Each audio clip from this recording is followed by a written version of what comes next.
Welcome back everyone. In this tutorial I'll show you how to unlink Rockstar account from Steam.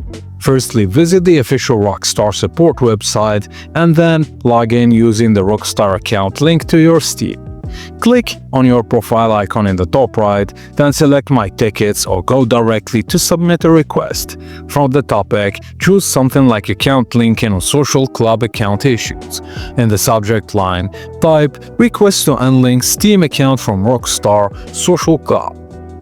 Politely explain why you want to unlink your account and be ready to provide screenshots or your Rockstar ID if request identity is verification.